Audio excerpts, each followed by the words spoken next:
The clinking of silver against my mother's fine china should be soothing, the sound of family tradition, but tonight it sets my teeth on edge. I sit between Beckett and Sutton at the long mahogany table, pushing roasted Brussels sprouts around my plate while Aunt Margaret drones on about her cruise to the Bahamas. Beckett's flannel shirt still has faint traces of drywall dust on the collar, and his work boots are scuffed beneath the table. He catches me looking and gives me that small, private smile that says he'd rather be anywhere else. Then my mother's manicured hands press flat against the table. The room goes silent. Even Aunt Margaret stops mid-sentence about snorkeling. "Before we have dessert," Mom says, her voice bright and practiced, "Nicholas and I have an announcement about Sutton's wedding." My fork pauses halfway to my mouth.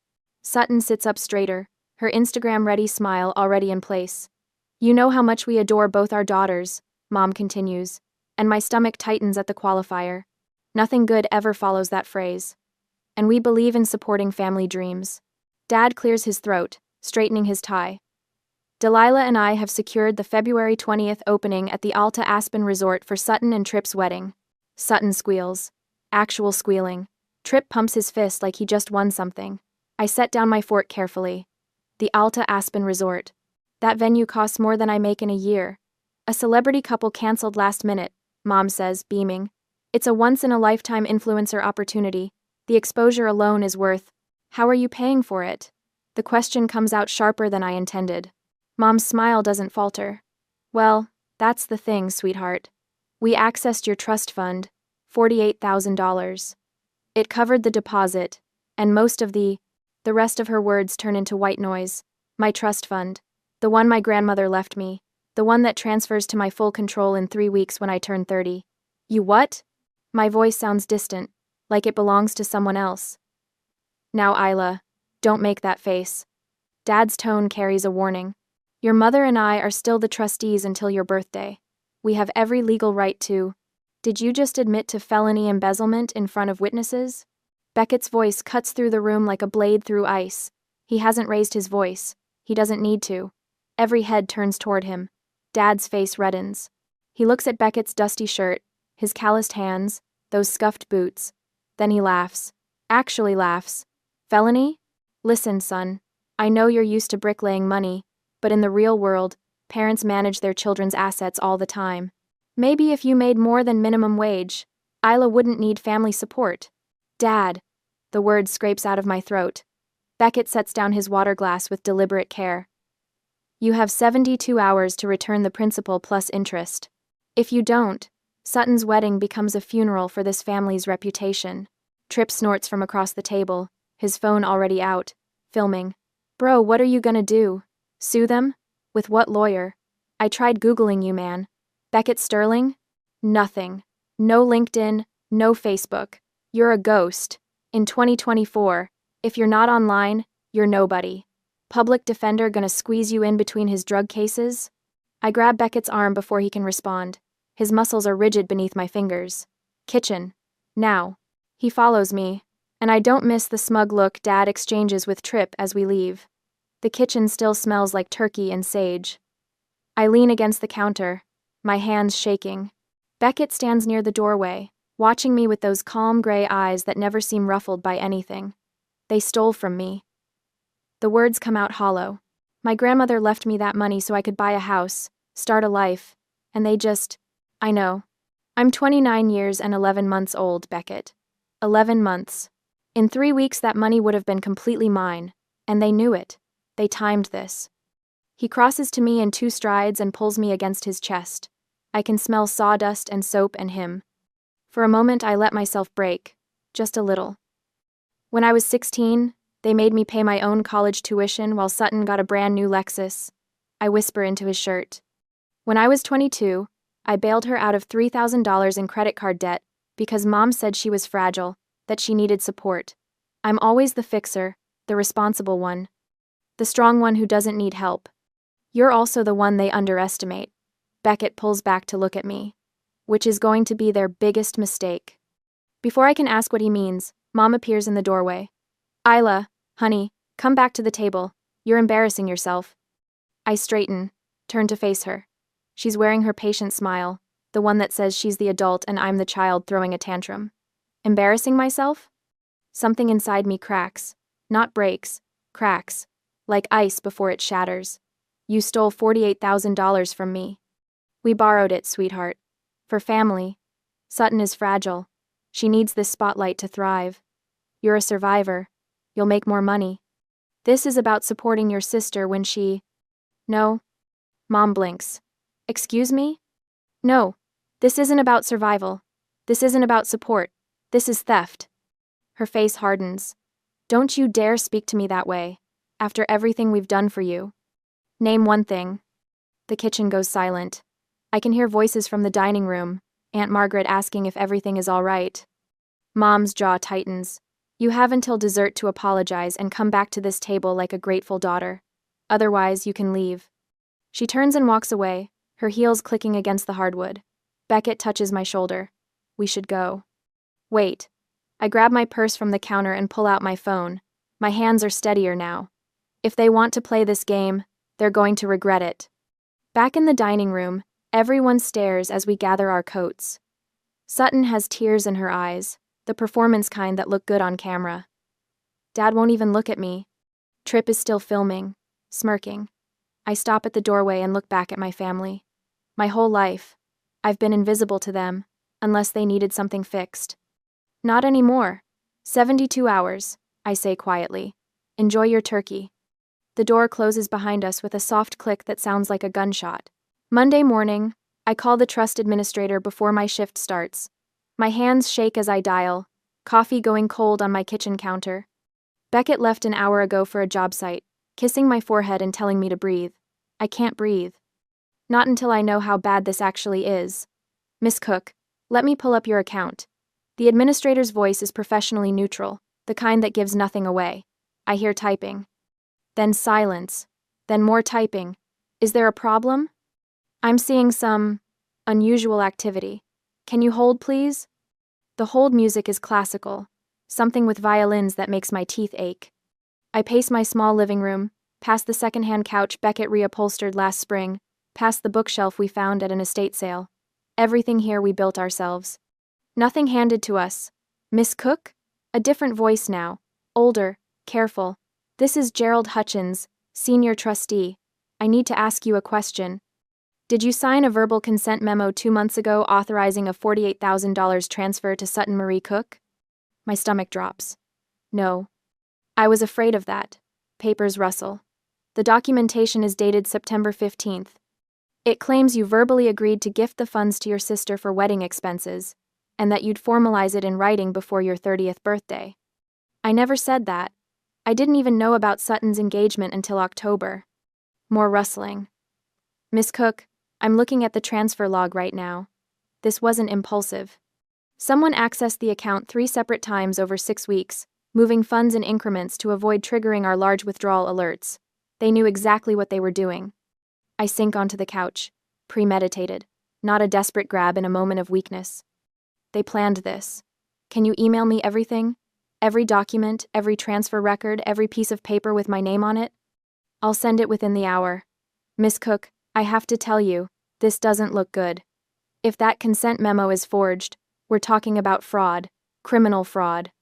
I end the call and stare at my phone. The screen shows 7:53 a.m. In 7 minutes, I'm supposed to clock in at the warehouse, manage shipments, fix other people's logistics problems. But I can't move. My parents didn't just steal from me. They framed it as my choice. The email arrives at 8:47 a.m. I'm late for work, but I don't care. I download every attachment in the bathroom stall, hands trembling so hard I nearly drop my phone twice. The verbal consent memo is typed on official letterhead. It describes a conversation that never happened, quotes words I never said. At the bottom, in neat typescript, verbal consent recorded by Delilah Cook, co-trustee, the 15th of September 2024. I photograph every page, twice. Then I back them up to 3 different cloud accounts. My phone buzzes. Email from Dad. Subject: reality check. Isla, your mother is very upset by your behavior on Thanksgiving. Ungrateful daughters who sue their parents don't appear in wills. We've given you everything, and this is how you repay us? Choose wisely. Your inheritance depends on it. Dad. I read it 3 times. Then I forward it to my personal email with the subject line, evidence. Tuesday morning, my boss Karen pulls me into her office. She's 50-something fair, the kind of manager who remembers your birthday. Right now she looks uncomfortable. Isla, I got a strange call yesterday.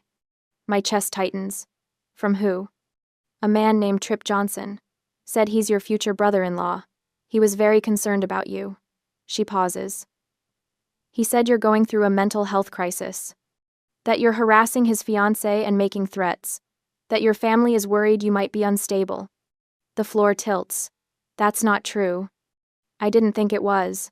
But Isla, he knew details. Your position here, your schedule, even that you've been taking longer breaks lately. Karen's expression softens. Are you okay? Is something going on? My parents stole $48,000 from my trust fund. I'm hiring a lawyer. Tripp is trying to discredit me before I can fight back. Karen exhales slowly. Jesus. Okay. For the record, your job is safe. But if he calls again, I need to document it. HR requires it. Document everything, I say. I am. That night, alone in my apartment, I make a decision. Not the kind where you weigh pros and cons, the kind that arrives fully formed, inevitable, like recognizing you're already falling. I open my laptop and pull up my savings account, the house fund. $8,216. Every extra shift, every skipped dinner out, every birthday where I asked for cash instead of gifts. This was supposed to be my future, my foundation.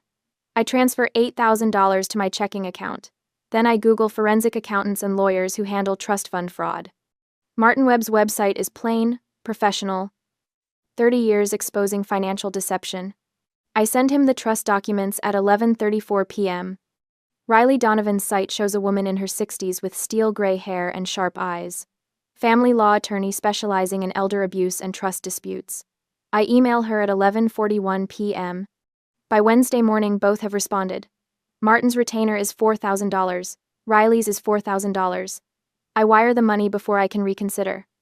This isn't saving for a future anymore. This is paying for survival now. And Wednesday afternoon, Riley calls.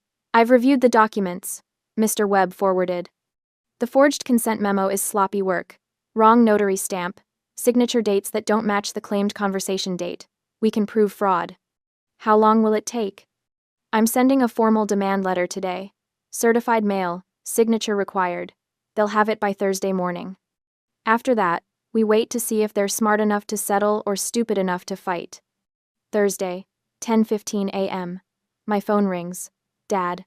I let it go to voicemail. How dare you? How dare you send lawyers after your own parents? You want to destroy this family over money? We'll destroy you first. Everyone will know what kind of daughter you really are. I save the voicemail. Evidence.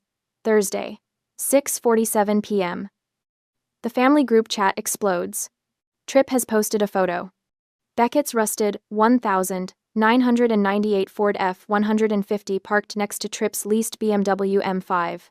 The caption reads, "Maybe if your boyfriend worked harder, you wouldn't need to sue your own parents." 37 family members see it. Aunt Margaret comments, "So sad when jealousy ruins families." Cousin Jennifer adds a crying emoji. I stare at that photo, at Beckett's truck with its dented fender and faded paint. Tripp thinks he's humiliating us. He has no idea what he's looking at. I screenshot the post. Then I screenshot every comment. I don't delete the app. I don't respond. I just add it to the folder labeled Evidence, and wait. Saturday morning, I wake to my phone vibrating like it's having a seizure. 37 notifications. 42. 56. I grab it from the nightstand, squinting at the screen. Text messages, voicemails, Instagram tags, Facebook comments. The barrage makes my stomach clench before I even read the first one. Sutton posted something. Of course she did. I tap the Instagram notification with shaking fingers. There she is, my baby sister, filmed in perfect morning light streaming through gauzy curtains. Her eyes are red-rimmed and glassy. Her voice breaks on every third word. I don't usually get this personal, she says to the camera, dabbing at her nose with a tissue, but I need to be real with you guys right now. A shaky breath. There's someone in my family who's trying to sabotage my wedding. Someone who's supposed to love me. Her chin trembles. I won't say who because I'm not that person, but they're suing my parents over money, over my dream day, and I can't believe someone could be that jealous, that spiteful. The video has 12,000 views already. The comments are a firing squad. Your strength is inspiring. Family should support each other, not tear each other down. Whoever it is doesn't deserve you, sis. My hands go numb. The phone starts ringing. Aunt Margaret. I decline. Voicemail pings immediately. I don't listen. Another call. Cousin Jennifer. Decline. Another voicemail. Then the texts start pouring in faster. Aunt Margaret, how could you do this to your sister? She's been planning this wedding for months. Cousin Jennifer. Your parents sacrificed everything for you, and this is how you repay them? Uncle Tom. This is embarrassing for the whole family. Drop the lawsuit. I sit on the edge of my bed, still in Beckett's old t-shirt, watching my phone light up like a slot machine. Each message lands like a physical blow. These people have known me my entire life. They watched me graduate college debt-free because I worked 3 jobs. They saw me bail Sutton out of that credit card disaster. They know who I am. But none of that matters now. Sutton cried on camera. So I'm the villain. My phone rings again. Mom this time. I stare at her name on the screen, my thumb hovering over the answer button. The call goes to voicemail. 10 seconds later, a text. Mom. I hope you're happy. You've turned this family against itself. Sutton is devastated. Was the money really worth destroying your sister's happiness? Something cold settles in my chest. Not anger, not even hurt anymore, just a kind of hollow clarity. They're never going to stop. Even if I dropped the lawsuit right now, walked away from every penny, they'd still see me as the problem. The ungrateful daughter, the jealous sister, the one who ruins everything. Beckett finds me an hour later, still sitting there, phone in my lap like a bomb I'm afraid to set down. How bad? He asks quietly. I hand him the phone without a word. He scrolls through the messages, his jaw tightening with each one. When he gets to Sutton's video, he watches the whole thing in silence. Get dressed, he says finally. We're leaving. Where? Away from this. I don't argue. I pull on jeans and a sweater, grab my jacket. Beckett drives his rusted Ford F-150 north, away from the city, away from my apartment where the walls feel like they're closing in. Neither of us speaks. The silence feels safer than words right now. We drive for nearly an hour before he turns onto a narrow gravel road I've never seen before. The truck bounces over potholes and weeds until we reach a clearing at the end of a long driveway. Then I see it. The house looks like something from a Gothic novel someone left out in the rain for a decade. Victorian architecture, 3 stories tall, with a wraparound porch that sags on one side. Paint peels in long strips from the clapboard siding. 2 windows on the second floor are cracked, spider webbing out from their centers. The yard is 3 acres of overgrown grass and dead bushes. It's a disaster. What is this place? I ask. Beckett kills the engine. I bought the option on it last month. I turn to stare at him. You what? Come on. He gets out of the truck. I follow him through knee-high weeds to the front porch. The steps creak under our weight, and I'm half convinced we're going to fall through. But they hold. Beckett produces a key from his pocket and unlocks the front door. It swings open with a horror movie groan. Inside, the house smells like dust and old wood, and something faintly floral, like dried flowers nobody ever threw away. Afternoon light streams through dirty windows, illuminating particles floating in the air. The entryway opens into a large living room with a stone fireplace buried under layers of grime. Rotted carpet covers what looks like hardwood underneath.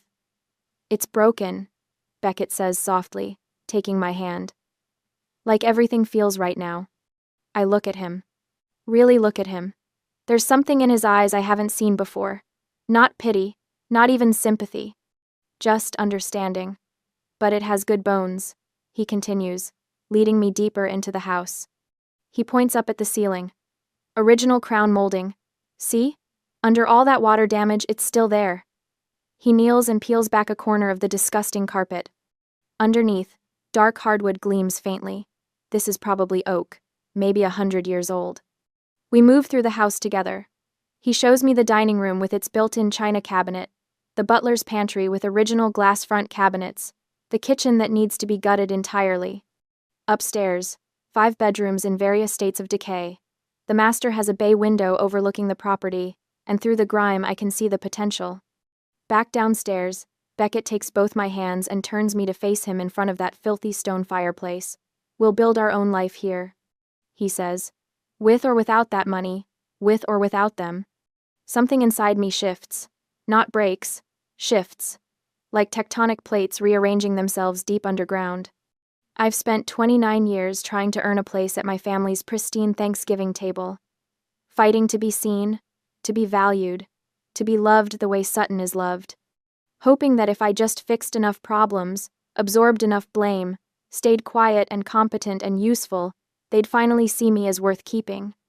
But standing in this wreck of a house, I realize I don't want that anymore. I want this broken Victorian with good bones, this man who sees my value without needing me to prove it. This possibility of peace, even if it comes with peeling paint and cracked windows. I want this more, I whisper. Beckett pulls me close, and I breathe in sawdust and possibility.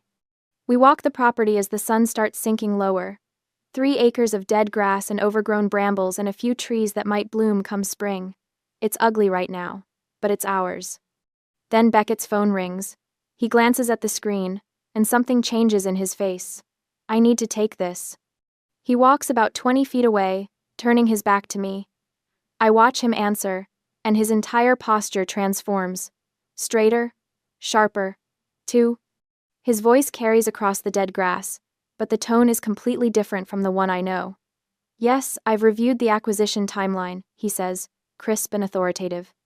Professional in a way that doesn't match the flannel shirt and work boots. Board approval by Tuesday. Liquidity requirements are covered on our end. A pause. No, the merger won't affect our existing property portfolio. We're expanding, not consolidating. I freeze. Property portfolio? He listens to whoever's on the other end, and I catch fragments. Due diligence completed. Finalize the purchase agreement. Wire transfer authorization. This doesn't sound like a contractor talking to a client. This sounds like something else entirely. Beckett ends the call and stands there for a moment, phone still in his hand, staring out at the tree line. When he turns back to me, his expression is unreadable. Careful. Everything okay? I ask. He crosses back to me and cups my face in his calloused hands. Trust me, he says quietly. Let them think they're winning for a few more days. I study his face, the gray eyes that never seem ruffled, the slight tension in his jaw, the way he chooses every word with precision I'm only now noticing. What aren't you telling me? I whisper. Something that's going to change everything. He kisses my forehead. But not yet. Not until the trap is set. I should press him. Demand answers. But something in his eyes stops me. Not deception. Strategy. So I nod slowly, trusting what I don't yet understand.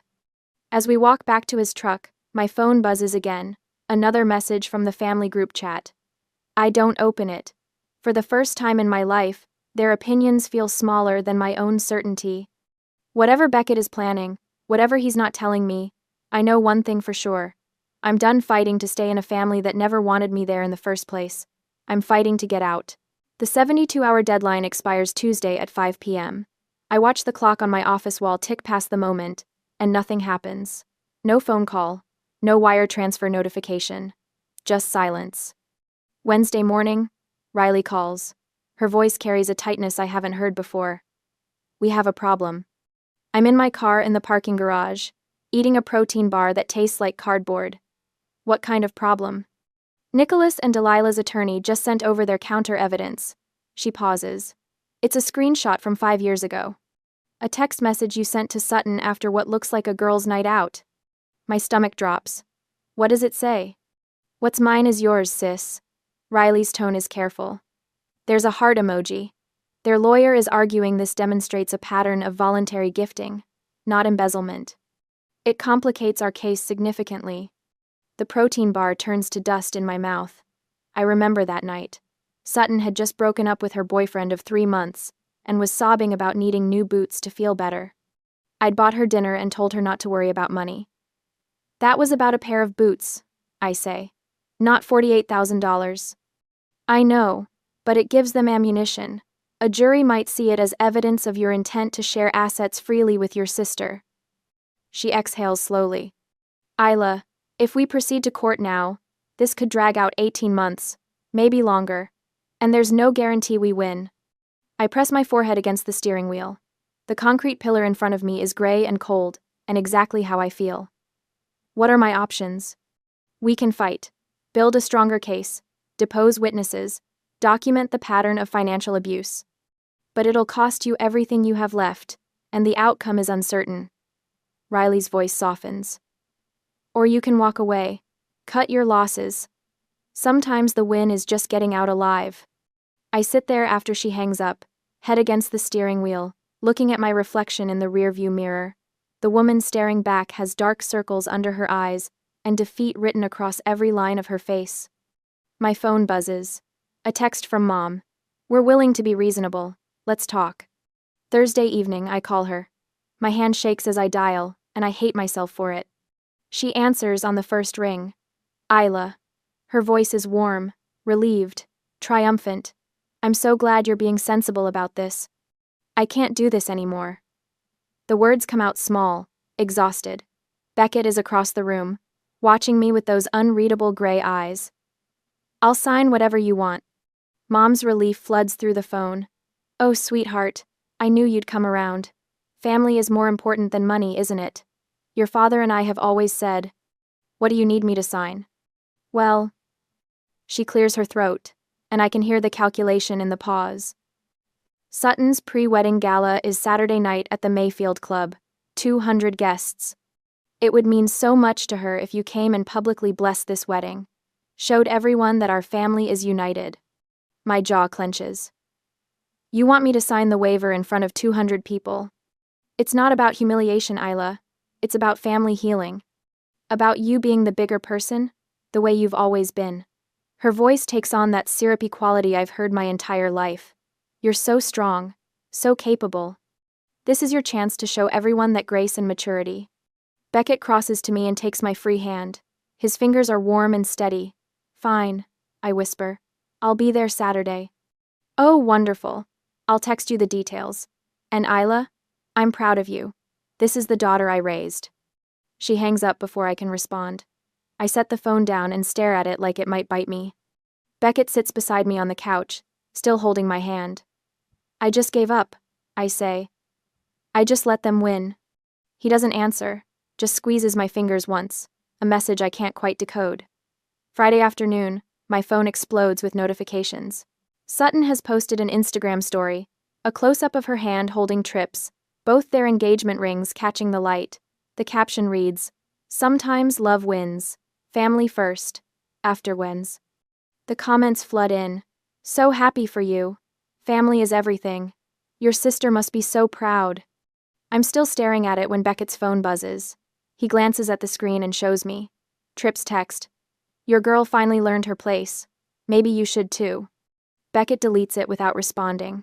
Then he pulls up something else on his phone and shows me a confirmation email. The Alta-Aspen Resort. February 20th booking. Paid in full. $48,000 of my money. Now locked into their dream wedding. They committed everything, Beckett says quietly. The venue is non-refundable. I know. My voice is hollow. They won. He looks at me with an expression I can't read, then goes back to his phone, typing something I can't see. Saturday afternoon, I'm in Beckett's truck as he drives us toward the Mayfield Club. I'm wearing a simple black dress that feels like funeral clothes. The waiver document sits in my purse, already reviewed by Riley, already marked with sticky tabs where I need to sign. Are we doing the right thing? The question comes out smaller than I intended. Beckett adjusts his cuff, and I catch a flash of something on his wrist. My breath stops. The watch is vintage, elegant, unmistakably expensive. Patek Philippe, if I'm seeing it correctly. The kind of timepiece that costs more than my father's car. He catches me noticing and covers it smoothly, but not before I see the briefest smile touch his lips. The trap only works if the animal thinks the cage is empty, he says. My pulse quickens. I look at him, really look at him. The flannel shirt is gone today, replaced by a crisp white button-down and charcoal slacks. His work boots are nowhere in sight. He's wearing Italian leather shoes I've never seen before. Beckett. My voice is barely a whisper. What did you do? Trust me. He glances over, and his gray eyes are clear and calm and absolutely certain. Let them celebrate. Let them think they've won. Let them commit everything publicly. Lock in that Aspen booking. Maximize the height from which they're about to fall. The defeat I've been carrying for 3 days shifts into something else. Something sharp and waiting. We pull into the Mayfield Club parking lot. Through the windows, I can see crystal chandeliers, ice sculptures, designer dresses, 200 witnesses to my supposed surrender. Beckett parks and turns to me. The trap is armed. All we need now is for them to step into it. I look down at the waiver in my purse, then back at him. At that watch worth more than everything I own. At the man who has been playing poor while my family played rich. Who are you? I breathe. He smiles. You'll find out in about 2 hours. Ready? I take his hand. My fingers are steady now. Let's go spring the trap. The gala is everything Sutton dreamed about. Crystal chandeliers scatter light across the ballroom like captured stars. Ice sculptures shaped like swans guard the buffet tables, slowly melting into their silver trays. A string quartet plays something classical in the corner, notes floating above the murmur of 200 guests in cocktail attire. I stand near the back wall in a simple black dress, watching Sutton work the room in designer white. She looks like a bride already, and I suppose that's the point. Every few minutes, she touches someone's arm, laughs at the right moment, poses for photos with her phone held at the perfect angle. Beckett stands beside me, silent. He's wearing a suit I've never seen before, charcoal gray with a subtle pinstripe. No drywall dust tonight. His hand rests on the small of my back, steady and warm. You ready? You ready? He asks quietly. I nod, though my throat feels tight. Sutton takes the microphone from the DJ. The quartet stops playing. The room settles into expectant silence. Thank you all so much for coming tonight, Sutton says, her voice bright and practiced. She presses one hand to her heart. This is such a special moment for Tripp and me, and I'm so grateful to have you here to celebrate our journey to the Alta-Aspen Resort. Polite applause. Someone whistles. I especially want to thank my parents, Nicholas and Delilah Cook, for their incredible generosity. Sutton's eyes shine with what might be real tears. She's gotten good at this. Their generous gift made my dream wedding possible, and I can't express how blessed I feel. More applause, louder this time. Mom dabs at her eyes with a handkerchief. Dad stands straighter, accepting backslaps from Uncle Tom and Aunt Margaret's husband. And now, Sutton continues, her smile widening, I'd like to invite my sister Isla to the stage. 200 faces turn toward me. The weight of their attention makes my skin prickle. I force my feet to move. I leave my clutch on the chair. I won't need it. I cross the polished floor to where Sutton stands in her spotlight. She hugs me, whispers in my ear, "Thank you for being reasonable." I pull back and see Dad approaching from the side. He pulls a folded document from his inner jacket pocket, along with a gold pen. His smirk is subtle but unmistakable. He's savoring this moment, having the surrender signed in front of everyone. The room watches, waiting for my capitulation, the responsible daughter finally accepting her place. Then Beckett steps forward. He doesn't take the pen. He reaches past Dad and takes the microphone from Sutton's hand. His movement is smooth, confident. Not aggressive, just certain. "Sutton," he says, his voice pleasant, almost friendly. "Could you check your email?" Sutton frowns. "What? Beckett? This isn't—" "Your email. Check it." Something in his tone makes her reach for her phone. The room has gone quiet again, but this silence feels different, uncertain.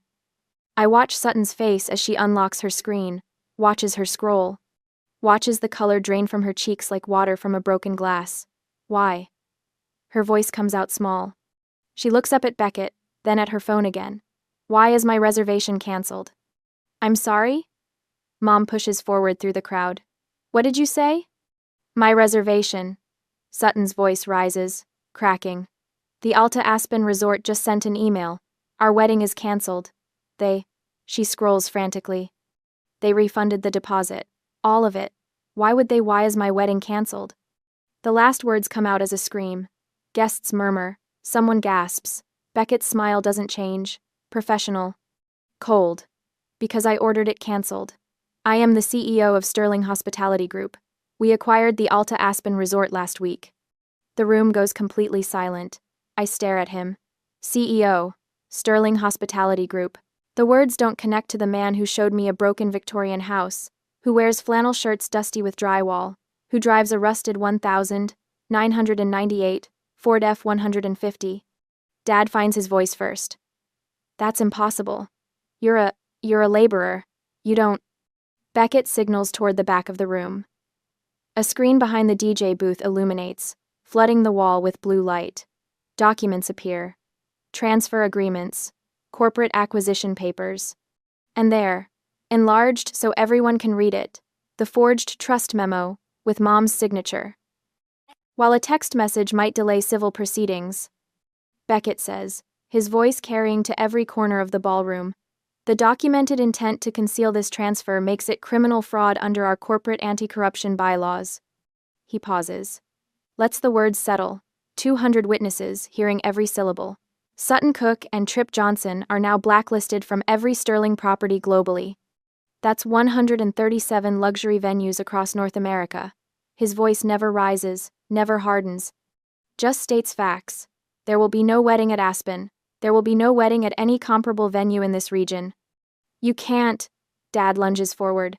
2 security personnel appear instantly, blocking his path. I didn't even see them enter. They're professionals, hands raised in calm warning, but their presence is absolute. The ballroom doors open. 3 attorneys in matching navy suits walk in carrying briefcases. They move like a choreographed unit, flanking Beckett. The lead attorney steps forward. She's older, gray hair pulled back severely. Mr. and Mrs. Cook. I'm Riley Donovan, lead counsel for Sterling Hospitality Group.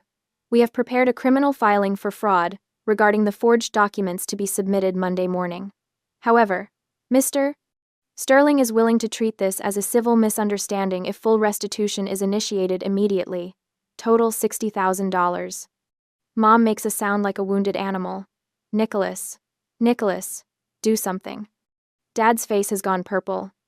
This is insane. You can't just we're her parents. We have rights. You had trustee authority? Riley says calmly. You abused it. The documentation on the screen proves intent to defraud. Your choice is simple. Pay now, or explain your actions to a prosecutor. I watch Dad's hands shake as he pulls out his phone. He tries to look defiant, but his fingers fumble on the screen. Mom hovers beside him, whispering frantically. The guests stand frozen. Nobody leaves. This is better than any reality show. Trip appears at the edge of my vision, moving toward the exit. Nobody stops him. By the time Sutton notices, he's already gone, the door closing softly behind him. She collapses into the nearest chair, mascara streaming down her face in black rivers. Her phone keeps buzzing with notifications, probably Instagram followers wondering where the wedding content went. Dad accesses his mobile banking app. His face is gray now, the purple rage drained away into sick resignation. I see him navigating through screens, watch his jaw clench as he drains their liquid savings.